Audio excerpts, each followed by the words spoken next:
지금으로부터 503년 전인 1517년 10월 31일은 우리 개신교 역사 가운데에서는 아주 중요한 그러한 날이기도 합니다.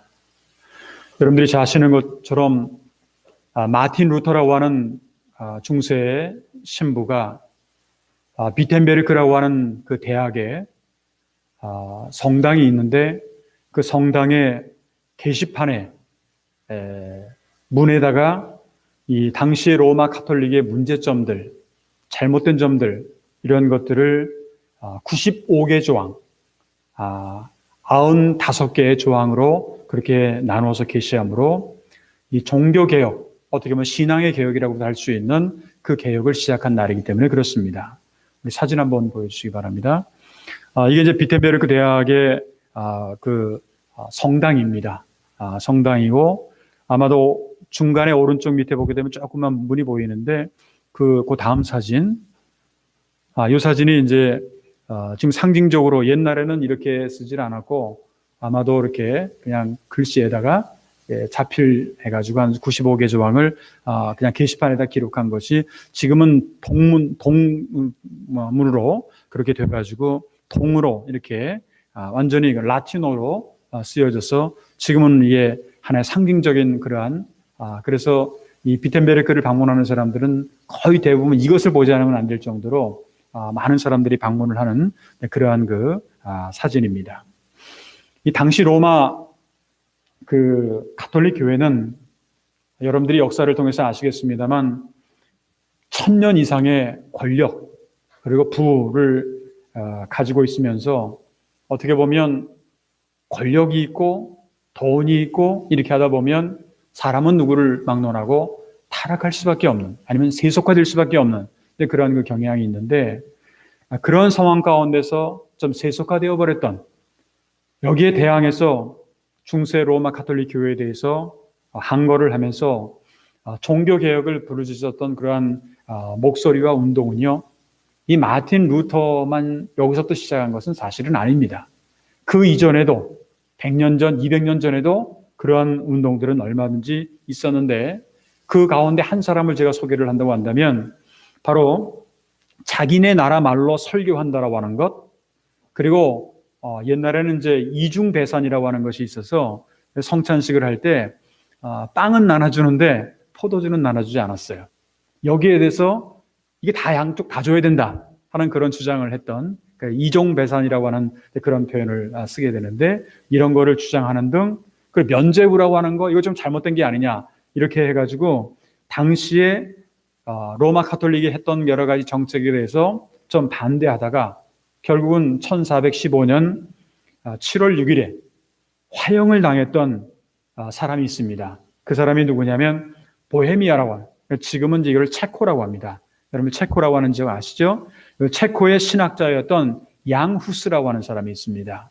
양 후스가 그 당시에 그런 역할들을 했는데 사진을 한번 보면 이 사진이 지금 어디 사진이냐면 그 체코의 프라하라고 하는 어떻게 보면 체코에 있어서 가장 중심적인 도시라고도 할 수 있는 여기가 이제 이 프라하인데 요즘에는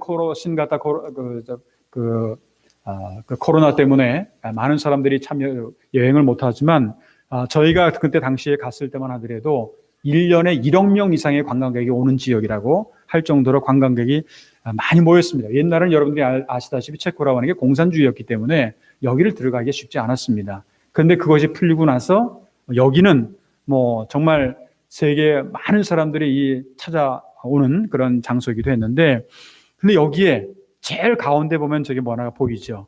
이게 바로 이거 사진입니다.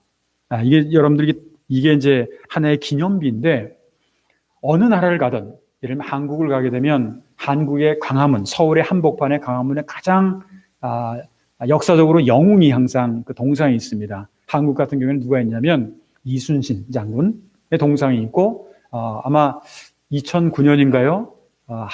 우리 한글이 굉장히 중요하다 그래가지고 한글을 만들어서 세종대왕이 바로 그 뒤쪽에 바로 그 세종대왕의 동상이 이제 생겨서 이제 두 개가 이렇게 서울 광화문에 가면 있는데 여기는 이 사진 이게 있어요. 이게 뭔지 아세요?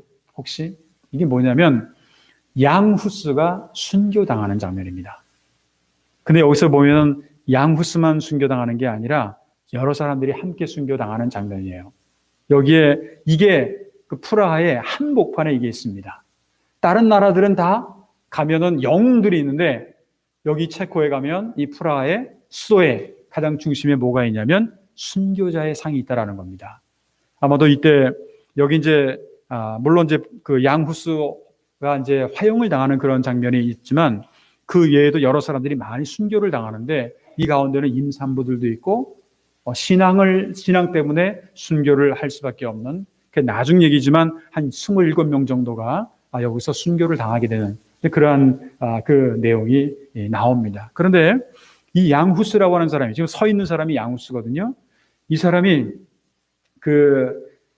이제 화형을 당한다라는 것은 이제 불로 태워가지고 죽이는 것 아닙니까?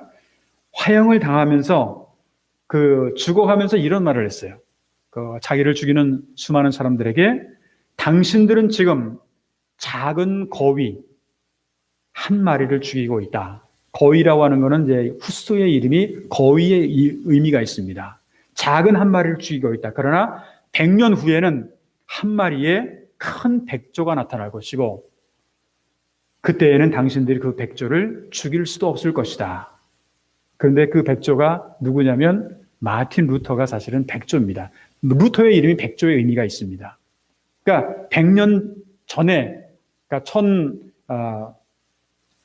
1415년이니까 102년 후에, 정확하게 말하면 102년 후에, 100년 후에 어떻게 보면 카톨릭 교회가 죽일 수도 없었던 백조가 나타나게 되는데 그 백조가 누구였냐면 바로 마틴 루터였다라고 하는 겁니다. 바로 오늘이 그러한 종교개혁을 기념하는 그러한 주일입니다. 어떻게 보면 왜곡되고 잘못된 신앙을 바로잡기 위해서 죽음을 무릅쓰고 수많은 믿음의 선조들이 과연 어떤 신앙을, 어떤 복음을 지키려고 했는지를 우리가 생각해 보면서 우리 자신들이 지금 가져야 될 바른 복음, 바른 신앙에 대해서 우리가 자신 한번 되돌아볼 수 있는, 이거는 어떻게 보면 500년 전에만 일어나는 사건으로 끝나서는 안 되고 오늘 이 시대에도 우리에게도 이러한, 그래서 제가 지난주에도 개혁하는 신앙이라고 하는 말씀을 드렸습니다만 그런 우리 자신에 대해서 복음이 그리고 우리의 신앙이 제대로 된 것인가를 한번 되돌아볼 수 있는 그러한 시간이 되기를 바란다라고 하는 겁니다. 당시 로마 천주교회는 제가 오늘 이렇게 말씀드리면 그 로마 천주교에 대한 비판적인 얘기만 하려고 하는 것 같은데 그렇지는 않고요. 아까도 말씀드렸습니다만 어떤 교회를 막론하고 부와 권력을 갖고 있으면 사람은 타락을 할 수밖에 없다라고 하는 것, 이걸 전제로 말씀드린다면 오랫동안의 권력과 부를 누리면서 그 당시에 이제 어떤 얘기가 있었냐면 이미 죽은 사람에게도 면죄부를 팔았어요. 예를 들면 자기네 아버지가 예수를 안 믿고 죽었다. 그러면 아버지가 지금 연옥이라고 하는 곳에 있는데 거기서 이제 하나님의 나라를 갈 수 있는 방법이 있다.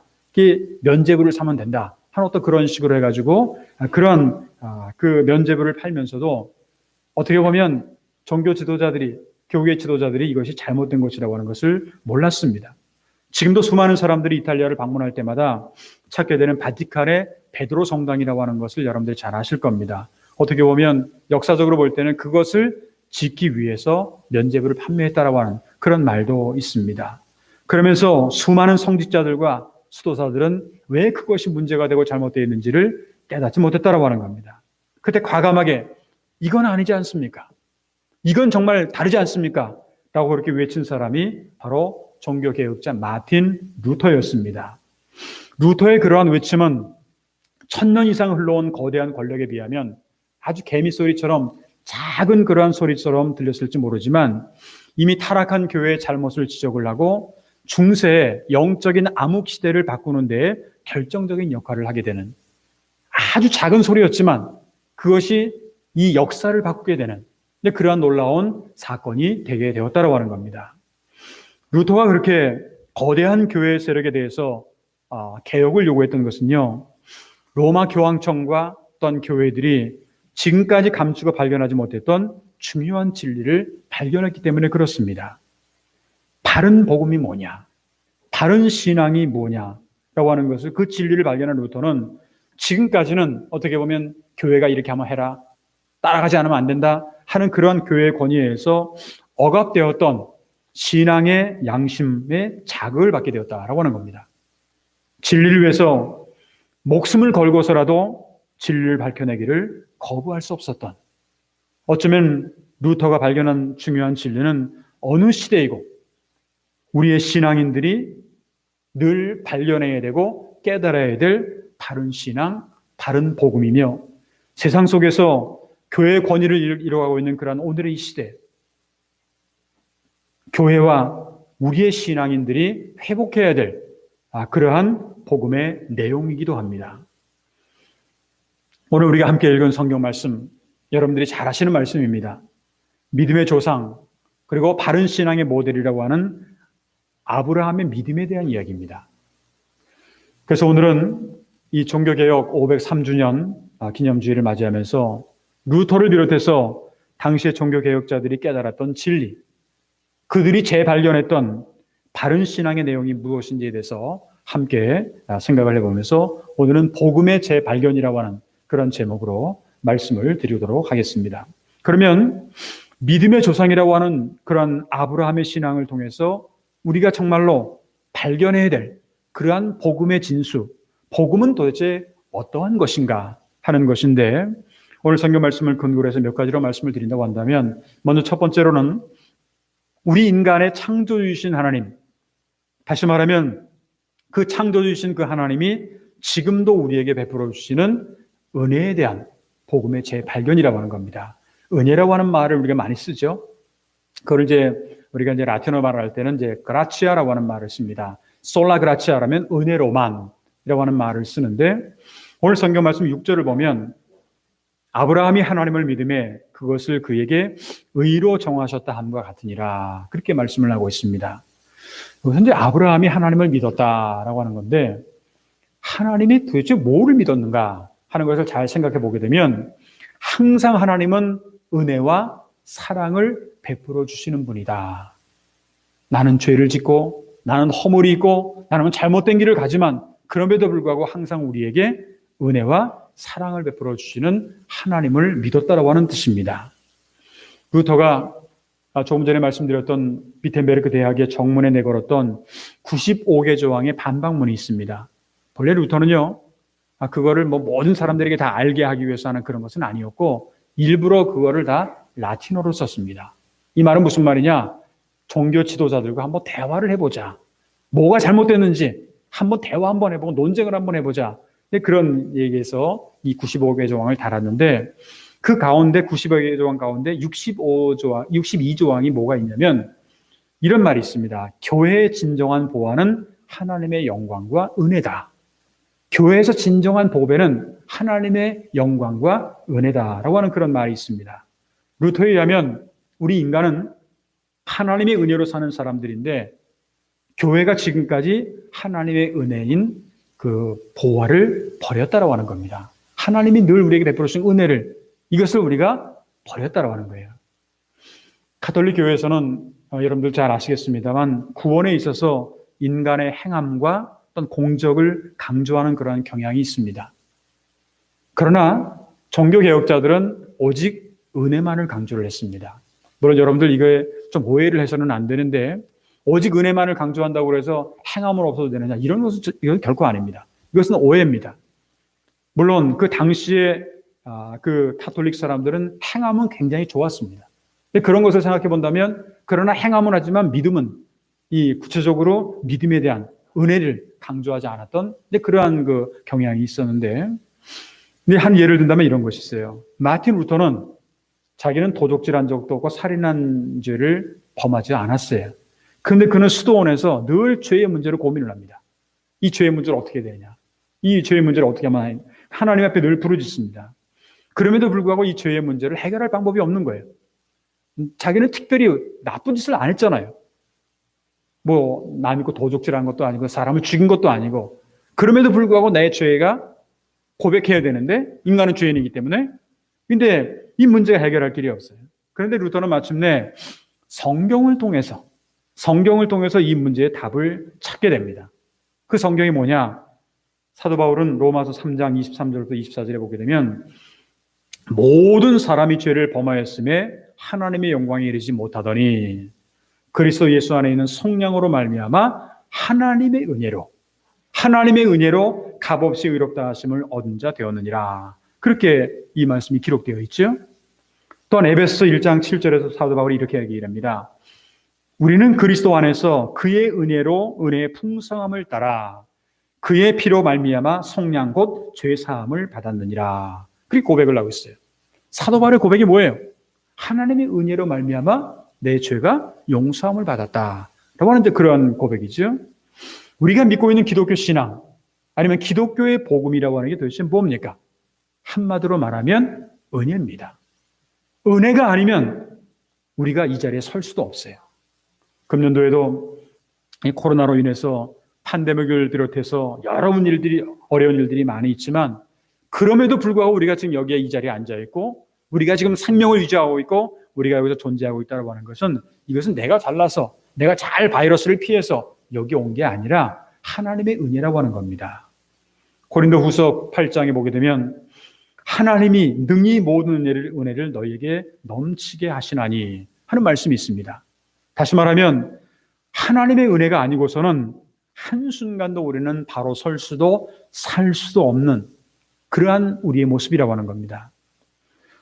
저도 오늘까지 이렇게 살아오면서 이렇게 오랜 세월을 살아오진 않았습니다만 제 자신의 신앙의 모습을 되돌아보면서 또한 그렇게 목회를 많이 하진 않았습니다만 목회했던 이 목회 여정을 되돌아보면서 정말 어떻게 여기까지 이렇게 올 수가 있었을까 하는 것을 되돌아보면 한마디로 말하면 하나님의 은혜가 아니면 여기까지는 올 수 없었을 것이다 하는 것이 저의 솔직한 고백입니다.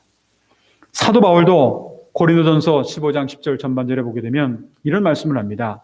내가 나된 것은 하나님의 은혜로 된 것이니 얼마나 그 사람이 똑똑하고 얼마나 가말리엘 문화에서 배워가지고 선생님도 좋고 뭐 지식도 많고 얼마나 그가 말하자면 좋은 그 조건들은 얼마든지 많이 갖고 있는 사람이었습니다. 그럼에도 불구하고 사도 바울의 고백은요 딱 한마디입니다. 오늘이 내가 나된 것은 하나님의 은혜로다. 이렇게 고백한 것처럼 우리가 예수를 믿게 된 것도요 부모님이 예수 믿었으니까 내가 오늘날 여기 왔다? 그런 것 같죠? 그렇지 않아요. 오늘날 내가 예수를 믿게 된 것도 하나님의 은혜요.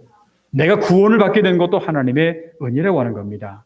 하나님의 은혜에 대한 바른 신앙을 우리가 깨닫게 됐을 때 우리는 바로 신앙생활을 할 수가 있다고 하는 겁니다. 사도 바울은 에베소서 2장 8절에서 이런 얘기를 합니다. 너희는 그 은혜에 의하여 믿음으로 말미암아 구원을 받았으니 이것은 너희에게서 난 것이 아니요 하나님의 선물이라. 하나님의 선물이라 하는 말씀처럼 우리가 죄사함을 통해서 구원을 받아 영생을 얻은 것도 우리가 하나님의 나라를 가게 되는 것도 우리는 모두 하나님의 은혜라고 하는 것입니다. 이러한 하나님의 은혜를 바로 깨닫고 신앙생활을 하는 것이 바른 그러한 신앙생활이요. 종교개혁의 신앙이라고 하는 것은 바로 이러한 은혜에 대한 은혜의 복음에 대한 재발견이었다라고 하는 것을 우리가 알아야 된다라고 하는 겁니다. 두 번째로 우리에게 필요한 복음의 재발견은요. 성경이라고 하는 것이 우리의 생활 기초에 생활 속에서 중심이 되어야 된다라고 하는 겁니다. 종교개혁의 중요한 그 플레이즈 가운데 하나가 뭐냐면 캐치플레이즈 가운데 하나가 뭐냐면 솔라 스크립투라라고 하는 것이 있습니다. 성서로만, 성경으로만. 오늘 성경 말씀 8절을 보게 되면 또 하나님이 이방을 믿음으로 말미암아 의로 정하실 것을 성경이 미리 알고 먼저 아브라함에게 복음을 전하되 모든 이방인이 너로 말미암아 복을 받으리라 하였느니라. 그렇게 말씀을 하고 있습니다. 우리가 이제 기독교 역사라든가 인류의 역사를 이렇게 되돌아보게 되면 그 당시 로마 가톨릭 교회는 신앙과 행위의 기준이 성경보다는 교회의 전통에 있는 것이 많이 있습니다. 그러니까 전통을 굉장히 중요시해요. 교회의 전통을 굉장히 중요시 여깁니다. 그런데 루터는 이것을 좀 바꿨어요. 어떻게 바꿨냐면 성경으로 바꿨습니다. 그러니까 오직 성경이라고 하는 게 뭐냐? 성경은 성령의 완전 영감으로 된 것이고 정확무한 하나님의 말씀으로 믿는다라고 하는 뜻이에요. 또한 오직 성경만이 신앙과 행위의 기본이 된다라고 하는. 그러니까 우리의 신앙생활의 모든 기준이 뭐냐? 어떤 전통이 아니라 하나님의 말씀이라고 하는 겁니다. 디모데후서 3장 16절부터 17절을 보게 되면 모든 성경은 하나님의 감동으로 듣는 것으로 교훈과 책망과 바르게 함과 의로 교육하게 유익하니 이는 하나님의 사람으로 온전하게 하며 모든 선한 일을 행할 능력을 갖추게 하려 함이라 하는 이제 그런 말씀이 있죠. 그런데 루터 당시의 성경은요, 모든 사람들이 읽을 수 있는 성경이 아니었어요. 지난번에도 말씀을 드렸습니다만 루터의 굉장히 커다란 공헌 중에 하나가 뭐냐면 인류 역사에 아니면 기독교 역사의 공헌 중에 하나가 뭐냐면 성경을 번역했다라는 거예요. 물론 성경을 번역한 거는 루터만 한 게 아닙니다. 그 이전에도 저 영국의 존 위클리프라든가 아니면 그 위에 여러 사람들이 번역을 했습니다만 그때는 빛을 보질 못했어요. 그런데 이 마틴 루터가 그 성경을 번역함으로 인해서 라틴어로만 되어 있었던 그 성경을 그 당시에는 평신도는 읽을 수가 없고 신부들이나 사제들만 읽게 했는데, 그런데 본래 가톨릭 교회에서는요, 권위의 통로로서 성경과 전통, 교회의 전통 이 두 가지를 주장을 했어요.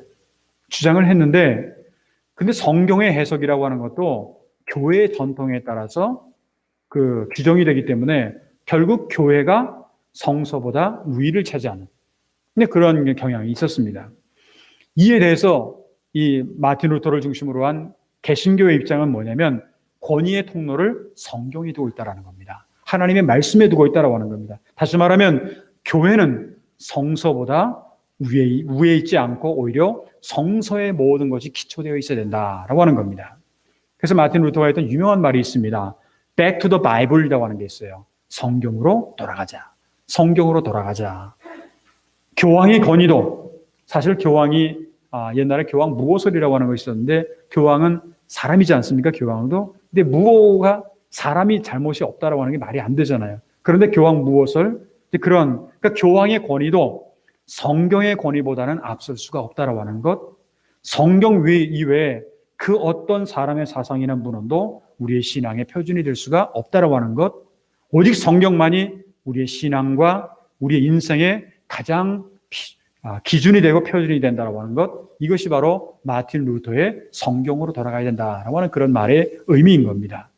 우리가 정말 복음을 재발견하기 위해서는요, 무엇보다도 성서로 돌아와야 된다는 거예요. 하나님의 말씀으로 돌아와야 된다는 겁니다. 왜냐하면 성서만이 우리 생활의 기초요, 기준이요, 또한 중심이 되기 때문에 그렇습니다. 세 번째 마지막으로 우리의 신앙생활을 통해서 새롭게 발견해야 되는 것은 뭐냐면 그 복음이 뭐냐? 오직 믿음으로, 솔라 피데라고 하는, 그러므로 인해서 우리는 의롭게 된다라고 하는 겁니다. 오늘 성경 말씀 7절을 보면 이런 말씀이 있죠. 그런즉 믿음으로 말미암은 자들은 아브라함의 자손인 줄 알지어다. 믿음으로 말미암은 자들. 9절에도 보면 이런 말씀이 있습니다. 그러므로 믿음으로 말미암은 자는 믿음이 있는 아브라함과 함께 복을 받느니라. 그렇게 말씀을 하고 있습니다. 아브라함이 이렇게 됐다고 하는 것은 그 자기의 아들을 갖다가 이삭을 갖다가 번제로 잘 드려서 그래서 아브라함이 믿음의 조상이 되고 이렇게 됐다고 하는 게 사실은 아니에요. 성경은 분명히 얘기를 합니다. 특별히 히브리서 같은 데 보게 되면 믿음으로 아브라함은 이렇게 나오지 않습니까? 그러니까 아브라함이 의롭게 됐다고 하는 것은 믿음으로 된 것이고, 믿는 자들은 아브라함의 자손이 될 뿐만 아니라 아브라함과 함께 아브라함이 받았던 그 복을 함께 누릴 수 있다고 하는 겁니다. 성경은 죄인이 의롭게 되는 것이나 하나님의 자녀가 되는 것, 그리고 구원을 얻는 것은 믿음의 결과라고 성경은 말씀을 하고 있습니다. 에베소서 2장 8절 9절을 다시 한번 보면 너희는 그 은혜에 의하여 믿음으로 말미암아 구원을 받았나니 이것은 너희에게서 난 것이 아니요 하나님의 선물이라. 행위에서 난 것이 아니니 이는 누구든지 자랑하지 못하게 함이라. 자기가 잘나서 똑똑해서 좋은 일 많이 해서 그래서 내가 의롭게 됐고 내가 구원을 받았다? 이건 아니라고 하는 거죠. 인간은 자랑하면 자랑할수록 이거는 교만하게 돼요. 그래서 사도 바울은 정말 우리가 자랑해야 될 게 뭐냐? 예수 그리스도의 십자가 외에는 자랑할 것이 없다고. 그렇게 사도 바울은 고백을 한 것이 우리가 알고 있는 얘기입니다. 중세 사실은요, 루터가 이런 것을 외치기 전에 사도 바울이 오직 믿음으로 외쳤다라고 하는 것을 여러분들이 잘 아실 겁니다. 은혜라는 게 뭐예요? 하나님께서 값없이 우리에게 주셨다는 거죠. 내가 돈을 내고 받으면 이건 은혜가 아니지 않습니까? 그냥 값없이 주셨다라고 하는 것, 거저 받았다라고 하는 것. 그러니까 구원이라고 하는 것은 내 행위라든가 고행이라든가 인간의 공적의 대가로 받는 것이 아니라고 하는 겁니다. 예수 그리스도께서 피 흘려 이룩하신 십자가의 공로로 믿음으로만 얻을 수 있는 것이다. 그래서 갈라디아서 2장 16절에 보게 되면 사람이 의롭게 되는 것은 율법의 행위로 말미암은 것이 아니요 오직 예수 그리스도를 믿음으로 말미암은 줄 알므로 우리도 그리스도 예수를 믿나니 이는 우리가 율법의 행위로서가 아니고 그리스도를 믿음으로써 의롭다함을 얻어야 함이라. 율법의 행위로서는 의롭다함을 얻을 육체가 없느니라. 아무리 내가 똑똑하고 아무리 선하고 도덕적으로 윤리적으로 잘 산다고 하더라도 이것 때문에 우리가 구원함을 받는 것은 없다라고 하는 그런 이야기입니다. 또한 로마서 3장 10절에도 보게 되면 이런 말씀이 있죠. 여러분들이 잘 아시는 말씀입니다만 기록된 바 의인은 없나니 하나도 없으며 이 세상에서 태어난 사람이 이 세상을 살아가면서 죄를 안 짓는 사람은 한 사람도 없어요. 누구를 막론하고 우리는 다 죄인입니다. 그렇기 때문에 기록된 바 의인은 없나니 하나도 없으며 하는 말씀을 하고 있는 거예요. 오직 예수 그리스도를 믿음으로 말미암아 의롭다함을 얻고 영생을 얻고 또한 하나님의 나라의 주인공이 될 수가 있다고 하는 겁니다. 따라서 우리가 바른 복음을 회복하고 또 재발견하기 위해서는요, 오직 믿음으로 의롭게 된 이 아브라함의 신앙을 우리가 재발견할 수 있어야 된다고 하는 겁니다. 아브라함이 믿음의 조상인데 그 아브라함의 신앙을 재발견함으로 우리는 참된 복음을 우리가 얻을 수가 있다라고 하는 겁니다. 사랑하는 성도 여러분, 오늘 우리가 이렇게 종교개혁 503주년 기념주의를 맞이하면서 깨달아야 될 것은 바른 복음을 회복해야 된다는 거예요. 바른 신앙을 회복해야 된다는 거예요. 그거를 재발견해야 된다고 하는 겁니다. 복음이 뭡니까? 보통 사람들이 복음 얘기를 많이 하는데 굿뉴스예요. 영어로 말하면 굿뉴스. 여러분들의 입장에서 볼 때는 뭐가 굿뉴스예요? 성경은 우리에게 기쁨이 되고 감사가 되고 행복하고 평안하고 이런 것들이 우리에게 굿뉴스 아닙니까? 지금 사실 이 코로나 바이러스로 인해서 많은 사람들이 죽어가는 거 이게 여러분들 굿뉴스예요? 아니잖아요. 정말 굿뉴스가 뭐예요? 아까 우리 모장로님 기도를 하셨던 것처럼 하루빨리 이 문제가 해결되고 종식이 오고 하는 그런 소식들 이런 것들이 우리에게 어떻게 보면 희망이 되고 소망이 되지 않습니까? 근데 이런 복음을 우리가 늘 깨달을 수 있어야 된다라고 하는 겁니다. 늘 말씀드립니다만 여러분들 신앙생활을 한번 다 잘 되돌아보세요. 이 10월 달을 우리가 맞이하면서 그 10월 달을 보내면서 내 신앙을 이대로 그냥 가도 괜찮은 건지 아니면 무엇인가 다른 복음을 우리가 재발견하지 않으면 안 되는지 우리 자신들을 철저하게 반성해 볼 필요가 있다라고 하는 겁니다. 이를 위해서는 우리에게 필요한 것이 있어요. 뭐냐? 하나님의 은혜에 대한 올바른 이해가 필요합니다. 두 번째로는 성경 말씀에 기초한 신앙생활이 필요합니다. 그리고 오직 믿음으로만 교회를 다니면서 믿습니다 하면서 행동은 정반대로 행동하는 사람은 이건 믿음이 아니에요.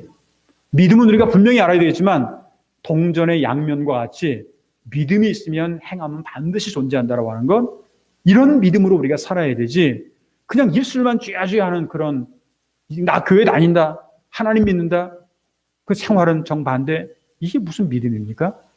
이건 사기꾼이에요. 어떻게 보면 정말 우리가 신앙생활을 하려면 믿음과 행함이 같아야 돼요. 그러려면 우리가 믿음으로 산다라고 하는 것이 무엇인지를 아브라함을 통해서 또한 사도 바울을 통해서 또 우리 믿음의 선조들을 통해서 우리가 깨달을 수 있어야 되겠습니다. 간절히 바라기는 오늘 종교개혁 503주년 기념주의를 맞이하면서 단순하게 기념주의라고 하는 그런 행사로만 끝나는 것이 아니라 아브라함과 같이 하나님께로부터 인정을 받았던 그런 아브라함과 같이 바른 믿음을 통해서 복음을 재발견함으로 말미암아서 날마다 어려움이 많고 고난이 많고 힘든 일이 많은 오늘의 현실 가운데서 날마다 믿음으로 승리해 나갈 수 있는 그러한 저와 여러분들의 앞으로의 신앙생활이 되시기를 주님의 이름으로 축원합니다. 기도하겠습니다. 고마우신 하나님 아버지 감사합니다. 하나님의 은혜 가운데 오늘 10월의 마지막 주일, 특별히 오늘은 종교개혁 503주년 기념주일을 저희들이 맞이하게 하시고 하나님 앞에 나와 또한 각 가정에서 예배의 자리에 저희를 서게 하시니 진심으로 감사를 드립니다.